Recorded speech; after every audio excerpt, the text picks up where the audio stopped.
The baseball year began with the elections of Carl Yastrzemski and Johnny Bench to the Hall of Fame, appointments later formalized in the familiar nifty Cooperstown ceremonies.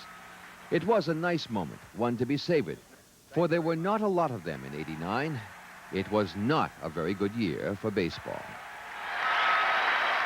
From the start, people were asking where all the heroes had gone. Even if the question was naive, it was reasonable to expect more from Pete Rose. People just didn't want to believe he was a cheap gambler and deadbeat. But by spring training, the evidence was fairly overwhelming. Only Commissioner Bart Giamatti's immense sense of fair play allowed Rose and his illusions to survive until mid-season. Finally, Rose surrendered, accepting indefinite banishment. An emotionally drained Giamatti packed his family off to Martha's Vineyard for vacation. There, he died of a heart attack. He was 51. It all seemed incomprehensible.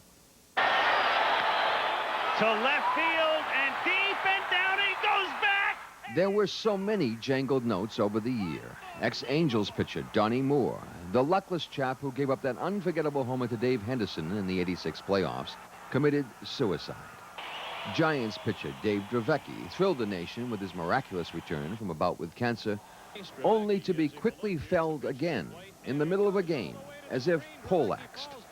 This time, he won't be back. Scandal ravaged the image of Steve Garvey, not only once a great player, but a man who'd been widely perceived as U.S. Senate material. In this context, the common philandering of Wade Boggs was surely minor. Ball players have never been esteemed for their fidelity.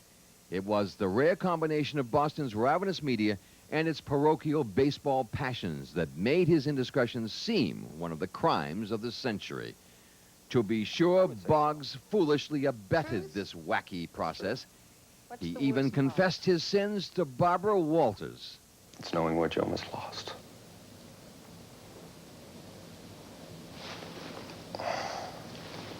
That's the hard part. But once the bell rang, Wade was no problem. He did his thing, got his 200 hits. The fans, renouncing their Puritan legacy, forgave him, cheering him lustily opening day. Even as they were booing his teammate, the once godlike Roger Clemens, who had proved himself an ingrate by bad-mouthing them. It was weird, but it didn't really matter. The season was already on the skids.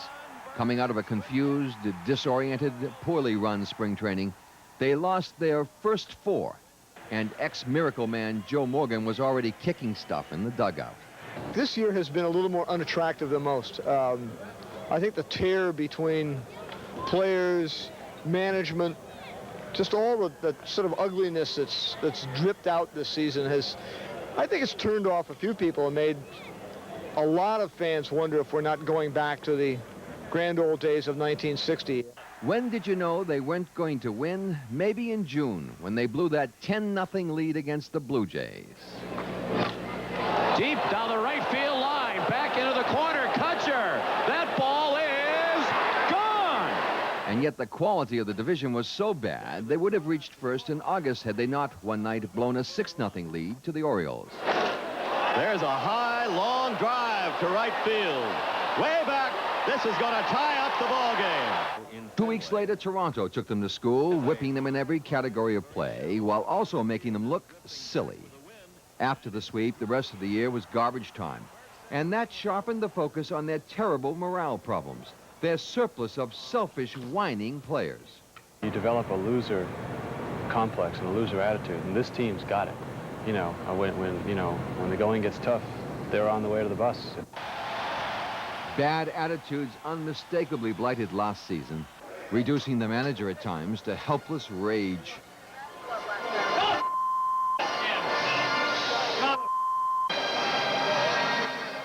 They've begun to deal with all that, first by severing ties with unhappy veterans Bob Stanley, who was ready to retire, and the once brilliant Jim Rice, who is not. Others have been slashed or about to be. More to the point, they have made good attitude a high priority in the very expensive free agent signings of reliever Jeff Reardon and catcher Tony Pena. It's a high price they've paid, but they may have made the point. And so they had another World Series without the Red Sox. Oakland beat Toronto to gain access in what should largely be remembered as a tour de force for Rickey Henderson.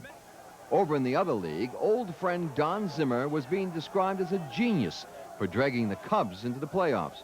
But he looked pretty much like the Zim we used to know and love, as the Cubs promptly fell to Will Clark and the Giants in the playoffs. Here's the pitch, and Clark swings and hits a long one to right field. That ball is gone, a grand slam, as it completely leaves Wrigley Field. It was not a memorable World Series even before the San Francisco earthquake struck.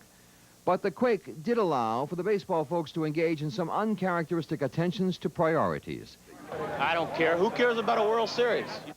And it did allow for the emergence of Fay Vincent as a forceful and sensitive new commissioner. After which, with some agonizing to the last, play resumed.